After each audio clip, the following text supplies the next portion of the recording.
लेकिन ये जनता के पैसों को जो दुरुपयोग ये लोग करते थे, जनता के खून को चूस करके जो अपनी कमाई करते थे, सभी कमाइयों पर ब्रेक लगाने का काम हमने किया है। और जिस जनता ने मुझे आशीर्वाद दिया, उस जनता को मैं अपने आप को समर्पित करना चाहता हूँ। इस गर्मी में संगम विहार के प्रत्येक लोगों के घर में पानी पहुंचेगा, उनकी प्यास बुझेगी। जो पैसा देगा उसको पानी मिलेगा, नहीं तो रूटीन 3 महीने 4 महीने में, महीने से नीचे तो कभी पानी मिलता नहीं था। दिल्ली का संगम विहार इलाका जो कि पानी की त्राई-त्राई और पानी की कालाबाजारी के लिए जाना जाता है। वहां से हाल ही में जीतकर आगे भाजपा के विधायक आए हैं चंदन चौधरी, जिन्होंने जो पानी की कालाबाजारी करते थे ऐसे माफिया के खिलाफ मुहिम छेड़ी है। आइए हम चंदन चौधरी जी से मिलते हैं। चंदन जी, जो आप जो कर रहे हैं पानी की कालाबाजारी के खिलाफ, क्या है ये मुद्दा, क्या है? देखिए, आपके मीडिया के माध्यम से मैं जनता को भी और आपको भी बताना चाहता हूँ कि संगम विहार में पानी की कमी तो है, लेकिन उससे ज्यादा लोगों ने कमी उत्पन्न कर रखी है। सोनिया विहार की पाइपलाइन भी है, उससे पानी आता है। लगभग 1/4 इलाके में सोनिया विहार का पानी सप्लाई है, लेकिन वो पब्लिक को नहीं जाता है। वहां के पूर्व विधायक के माध्यम से कुछ माफियाओं ने जो हमारे पाइपलाइन थे बड़े बड़े, उसमें उन्होंने कनेक्ट करके अपना बूस्टर लगा करके लगभग 2-2 लाख लीटर 4-4 लाख लीटर का टैंक बना रखा था। और उससे फिर वो सुबह एकत्रित करते थे पानी को, सोनिया विहार के पानी को, और उसके बाद दिन भर में वो सप्लाई देते थे। किसी को 2000 में, किसी को 2500 में, किसी को 5000 में। कॉमर्शियल से लेकर के डोमेस्टिक तक वो उसी तरह से बेचते थे। उसके बाद क्या था कि जितने सरकारी ट्यूबवेल्स हैं उस पर माफियाओं का कब्जा था कि जो पैसा देगा उसको पानी मिलेगा, नहीं तो रूटीन 3 महीने 4 महीने में, महीने से नीचे तो कभी पानी मिलता नहीं था। जैसे ही मैं चुनाव जीता सतेंद्र भाई, तो एक ही चीज मेरा था कि जनता की प्यास बुझानी है, चाहे मुझे कुछ भी करना पड़े। हमने सीईओ से बात किया, जल बोर्ड के सीईओ से टोटल सिस्टम को बैठाया, और सीईओ शिल्पा शिंदे हैं, बोनाफाइड आईएएस ऑफिसर हैं। उन्होंने मुझे बिल्कुल कमिट किया, चंदन जी यदि आप मेरे साथ हैं तो मैं इस समस्या का समाधान बहुत जल्द कर दूंगा। वो पिछले संडे को भी हमारे साथ थी, पूरे विजिट पर थी। लगभग 13 बूस्टर को हमने सीज किया, और उसके बाद सीज करके तुरंत उस पर बीएससीएस का मीटर लगवाया और वो पब्लिक को हैंडओवर किया। उसके बाद लगभग 200 से कुछ सरकारी खाते में ट्यूबवेल हैं, लेकिन अनऑफिशियली लगभग 350 ट्यूबवेल है जो माफियाओं के द्वारा चलाया जाता था। जो पैसा दिया उसके यहाँ तुरंत पानी पहुंचेगा, जो पैसा नहीं दिया रूटीन में महीने से 2 महीने में पानी पहुंचेगा। टैंकर्स भी हमारे यहाँ है। जिस टैंकर्स को 1 से 2 ट्रिप पब्लिक को मिलता था, वो भी पेड मिलता था पैसों में, 500 में, 800 में, 1000 में, और सभी गजल खाते में वो बिकाऊ होता था। किसी होटल में जा रहा है, किसी रेस्टोरेंट में जा रहा है, कहीं किसी के घर में पेड बिक रहा है। हमारे क्षेत्र में भी वो पैसों से बिकता था। सीईओ मैडम को जैसे ही बुलाया, मैंने कहा देखो ये सिस्टम आपका है, जो पैसा आता है वो जनता के यहाँ से पैसा आता है। जनता के दिए हुए पैसों से, टैक्सेस आपका जल बोर्ड चलता है, और वो सिस्टम जनता के हित में आना चाहिए। टोटल सिस्टम को आप टेक ओवर करो, और जिस तरीके से हो मुझे जनता को पानी पिलाना। मतलब इस गर्मी जो है संगम विहार की प्यास बुझ जाएगी आपकी? इस गर्मी में संगम विहार के प्रत्येक लोगों के घर में पानी पहुंचेगा, उनकी प्यास बुझेगी। और एक चीज और बताता हूं सतेंद्र जी की हमारे यहाँ बारिश जब होता है तो एक नदी की तरह पानी बहता है, जो सालों से डिसिल्टिंग नहीं हुआ नालों का, कहीं वाटर हार्वेस्टिंग नहीं है, कहीं सीवरेज नहीं है। सीवरेज है भी तो बिल्कुल चौक है। उस चीज को हमने युद्ध स्तर पर डिसिल्टिंग का काम शुरू कर दिया है। चाहे वो सीवरेज हो, ड्रेन हो, सबको डिसिल्टिंग करके इमीडिएट उसका टेंडर करके डिसिल्टिंग का काम शुरू हो चुका है। बारिश से पहले ही पूरा नाला नीट एंड क्लीन मिलेगा, पूरा सीवरेज नीट एंड क्लीन मिलेगा। और जहां जहां हम वाटर हार्वेस्टिंग कर सकते हैं, तो अभी सीआर पाटिल जी हमारे केंद्रीय मंत्री हैं, उनकी टीम हमारे यहाँ 25 तारीख को आएगी।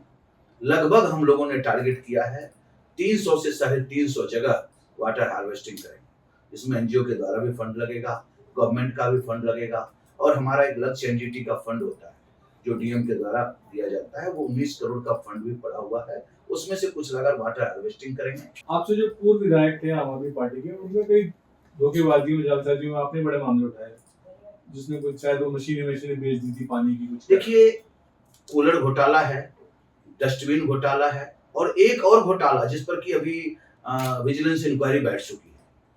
लगभग 2 साल पहले हमारे इलाके में जल बोर्ड के द्वारा पाइपलाइन बिछाकर सोनिया विहार का पाइपलाइन जो सप्लाई पानी के लिए किया गया, उसको 2 साल पहले हैंडओवर कर दिया गया और विधायक के द्वारा उसको दबा दिया गया। हैंडिंग ओवर हो गया, टेकिंग ओवर हो गया। प्रोजेक्ट वाले लाइन डालते हैं और सिविल वाले उसको टेक ओवर करते हैं। जब प्रोजेक्ट वाले ने हैंड ओवर किया, सिविल वाले ने टेक ओवर कर लिया, लेकिन उसमें सिविल वाले ने थोड़ा सा एक बुद्धिमत्ता दिखाई कि जहां जहां लाइन था, ब्रेक था, उन्होंने लिख दिया भाई ये टेक ओवर हम नहीं कर सकते हैं क्योंकि यहाँ ये प्रॉब्लम है। अब जब हम जीत करके आए, जब हमने क्वेश्चन उठाया कि ये लाइन डली हुई है, पानी इस पर छोड़ो, क्यों नहीं इस पर पानी दिया जा रहा है, तो उनका कहना था सर इसमें लीकेज है, ब्रेक है, इसको किस तरीके से हम छोड़े। उनके पानी छोड़ करके देखो फिर देख लेंगे। सत्येंद्र जी, जब मैंने 3:30 बजे रात में लगभग 15 दिन पहले पानी छोड़ा तो देखा कि बाढ़ आ गया, और बाढ़ ऐसा आया कि कहीं 10 फुट का लाइन पूरा ब्रेक है और 20 फुट लाइन ही नहीं है। जमीन के नीचे घोटाला। 7.5 करोड़ का वो टेंडर था और 7.5 करोड़ के टेंडर को बिल्कुल जमीन में दबा दिया गया, चाहे वो कॉन्ट्रैक्टर के द्वारा, विधायक के द्वारा या डिपार्टमेंट के द्वारा। चंदन जी, ये समझ नहीं आया, जैसे कि अब गर्मी शुरू होने वाली है, तमाम सारी समस्याएं आपने देख ली, ग्राउंड लेवल पे देख लिया, आपको 40 दिन ही हुआ है। अब एकदम से ऐसी क्या आपके पास प्लानिंग है, क्योंकि मुंह आए हुए अब अप्रैल का महीना है, अब फिर से उसी तरह पानी की किल्लत होगी। सेकेंडली आप क्या करना चाहते हैं इन चीजों के बाद? देखिए, मैं आपको बता देता हूँ, जो हमारा प्लान है, हमारा रोड मैप तैयार हो चुका है। जहां तक हमारा लो लेवल है, ग्राउंड है, वहां सोनिया विहार की लाइन डली हुई है। वहां पर हम लगभग 1 हफ्ते से 10 दिन के अंदर वो सोनिया विहार की पानी भगड़क पहुंचाएंगे। आगे हम ब्लॉक कर देंगे वॉल लगा करके, और जहां तक हमारा सफिशिएंट सोनिया विहार का पानी जा सकता है वहां पर हम वॉल लगा करके उधर सप्लाई देंगे। बाकी जो बचता है ट्यूबवेल, हमने अभी लगभग 32 से 33 ट्यूबवेल करने का किया है और टेंडर हो चुका है लगभग का, और लगभग 22 से 23 हम ट्यूबवेल कर चुके हैं। पहले क्या होता था, ट्यूबवेल हो जाता था, 1 साल में मोटर डलता था। हमने ट्यूबवेल करते ही 1 हफ्ते में मोटर डलवाना शुरू कर दिया। कई दशकों से है वहाँ पे माफिया जी, पानी जल माफिया जिसको कहा जी, जा सकता है, सीधे है ना, उनका सीधे सरकार से भी जाहिर सी बात है गांठ काट रही होगी जब ये सब चल रहा है। इतने कम टाइम में आप उसको कैसे तोड़ पाएंगे? आपको लगता देखिए, नहीं है मैं कि वो आप एक सुनिए, देखिए, तमन्ना यदि दिल में है कुछ करने का तो कोई भी मुश्किल नहीं। डिवोशन और डेडिकेशन के साथ यहाँ पहुंचे हैं और धरातल से ही यहाँ पहुंचे हैं। कोई नेता के सुपुत्र नहीं है, न राजनीतिक बैकग्राउंड से थे, लेकिन एक जुनून था समाज सेवा का, एक जुनून था दूसरे की मदद करने का, और ईश्वर को साक्षी मान करके कोई काम करता हूँ और उसी वजह से आज यहाँ तक पहुंचा हूँ। संगम विहार में लगभग 30 सालों से देखा, एक ही समस्या थी, एक ही परेशानी थी, पानी पानी पानी। और जगह आप जाएंगे तो यार विकास नहीं हुआ है, मेरे यहाँ स्कूल नहीं खुला है, मेरे यहाँ रोड नहीं बना है, मेरे यहाँ हॉस्पिटल नहीं है, वोट जब उसको देंगे जो ये काम करवाएगा। संगम विहार में सिर्फ एक ही राजनीति है, जो मुझे पानी देगा मैं उसको वोट दूंगा। इसी वजह से मोहनिया जी 11 साल से जीत रहे थे। इस बार भी यदि वो टक्कर दिए मुझे तो एक ही था, घर घर जाकर उसके वॉलंटियर ये कहते थे कि यदि तुमने वोट नहीं दिया तो कल से तुम्हारा पानी बंद हो जाएगा। आप कह रहे थे कि अभी ट्यूबवेल के नीचे सोखता लगाएंगे ताकि पानी स्टोर हो, जल स्तर बढ़े। जल स्तर बढ़े। केजरीवाल जी तो कह रहे थे कि हम झीलों का शहर बना दिया दिल्ली को। देखिए, कैसे आपको ये क्यों करना पड़ा? झीलों का शहर उन्होंने बनाया था, गंदे पानी का झीलों का शहर बनाया था। वो भी तो शहर ही है, झील भी तो है, उसमें भी नाव चलते थे। आप देखिए संगम विहार का कोई भी पोस्ट, जब बारिश होता था तो कैसे नाव तैरते थे, कैसे ट्रैक्टर में बच्चों को छोड़ने जाते थे अभिभावक, तो वो स्थिति थी। आज उसी पर जिस दिन मैं जीता 9 तारीख से मैंने प्लानिंग किया और आज जहां तक भी पहुंच पाया हूं मैं, रोड मैप मेरा तैयार हो चुका है। मैंने लक्ष्य लिया था 2 साल का सत्येंद्र जी, लेकिन अब मुझे आशा और विश्वास हो गया है, मैं घर घर 3 महीने में पानी पहुंचा दूंगा। गर्मी से पहले सबकी प्यास हो जाती। लेकिन ये जनता के पैसों को जो दुरुपयोग ये लोग करते थे, जनता के खून को चूस करके जो अपनी कमाई करते थे, सभी कमाइयों पर ब्रेक लगाने का काम हमने किया है। और जिस जनता ने मुझे आशीर्वाद दिया उस जनता को मैं अपने आप को समर्पित करना चाहता हूँ। एक ही लक्ष्य है, जनता की सेवा करना और कुछ कर गुजरना। जब वार्ड में भी मैंने काम किया तो नंबर 1 रहा, आपने ही अवार्ड दिया, और विधानसभा में भी आपको गारंटी के साथ कह रहा हूँ 2 साल के अंदर नंबर 1 विधानसभा बना कर दिया। उसके बाद जो दूसरी प्लानिंग मेरी है, गंदे पानी की निकासी, जो मैंने बता ही दिया, डिसिल्टिंग का मैं काम कर रहा हूं। तीसरी मेरी प्लानिंग है इंक्रोचमेंट हटाकर आवाजाही को सुगम करना। ये बहुत बड़ा इशू है। बहुत बड़ा इशू है, इशू नहीं है, ये इशू क्रिएट किया गया। ये 3 व्हीलर माफियाओं के द्वारा, ई रिक्शा माफियाओं के द्वारा, रेहड़ी पटरी माफियाओं के द्वारा, और रेहड़ी पटरी वाले नहीं है, रेहड़ी पटरी के उगाही करने वाले गैंग हैं, ई रिक्शा के गैंग लीडर हैं, 3 व्हीलर के गैंग हैं, Haryana number, e rickshaw number और जो रेहड़ी पटरी लगते हैं, एक गैंग है जो लगवाता है और मंथली पैसा वसूलता है। ई रिक्शा वाले जितने भी थे नाबालिग बच्चे, उनको बैन कीजिए।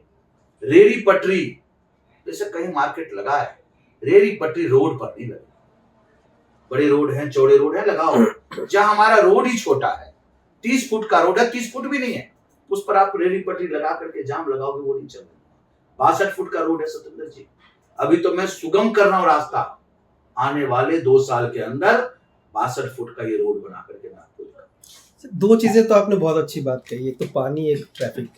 एक जो केंद्र सरकार के नज़र में भी है, रोहिंग्या और बांग्लादेशियों का जो जिस तरह से मतलब दिल्ली में भी रहना होगा, खासकर आपके एरिया में तो बहुत ज्यादा भीड़ भाड़ वाला एरिया है ना, आप उनको कैसे इंगित करेंगे कि ये है, उस पर कैसे काम करेंगे? कर रहे हैं, अभी जितने भी ई रिक्शा चला रहे हैं 80% नाबालिग रोहिंग्या, बालिग नहीं नाबालिग रोहिंग्या, जिसका मकसद रोजी रोटी चलाने का तो होता है, लेकिन माफियाओं के द्वारा उसको ई रिक्शा पर 3 व्हीलर पर बैठा दिया जाता है। सुबह से शाम तक कमाई जो होती है उसमें से सारा छीन लिया जाता है, उसको सिर्फ ड्रग्स और इसमें गांजा पीने के लिए पैसा दिया जाता है। जहां पर मैं 100 बेड का अस्पताल बनाऊंगा, 15 दिन के अंदर प्रिंसिपल अप्रूवल कराने जा रहा हूँ 100 बेड का अस्पताल। उसके बाद लैंड लूंगा मैं, चाहे वो परचेज करना पड़े या कम पैसों में अलॉट करना पड़े। 100 बेड का अस्पताल मेरा लक्ष्य है, वो मैं लेकर के रहूंगा। उसके बाद जो मेरा चौथा, ये तो तीसरा मैंने बताया, चौथा मेरा है 3 सीनियर सेकेंडरी स्कूल खुलवाने का। जमीन की कमी नहीं है, जज्बे की दिक्कत होती है, जुनून की दिक्कत होती है, जो अपने अंदर पूरा भरा हुआ है।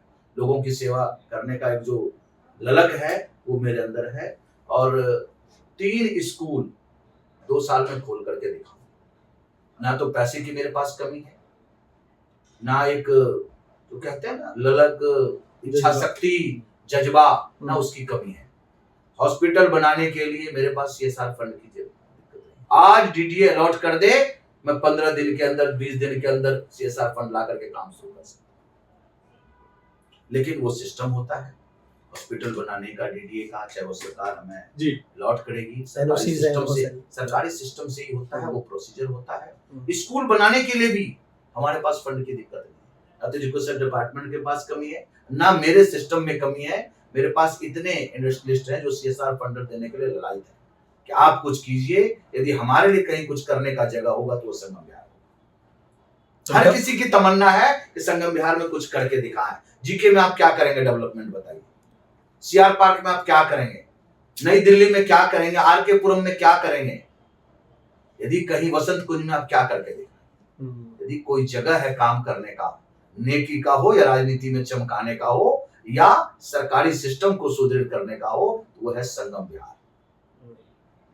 संगम बिहार मेरा एक ड्रीम जो है ना, प्रोजेक्ट है, और संगम बिहार को ऐसा संगम बनाऊंगा कि दिल्ली का इकलौता विधानसभा होगा जहां पर सभी लोग कहेंगे चलो यार बिफोर एंड आफ्टर का उसका डॉक्यूमेंट्री देखते हैं, और हम इस पर सरकारी सिस्टम के द्वारा डॉक्यूमेंट्री बना रहे हैं, बिफोर एंड आफ्टर का डॉक्यूमेंट्री, और एक मॉडल विधानसभा के रूप में इसको ले रहे हैं, चैलेंजिंग के रूप में ले रहे हैं, और 3 महीने बाद इसी मॉडल को पूरी दिल्ली में लागू करें।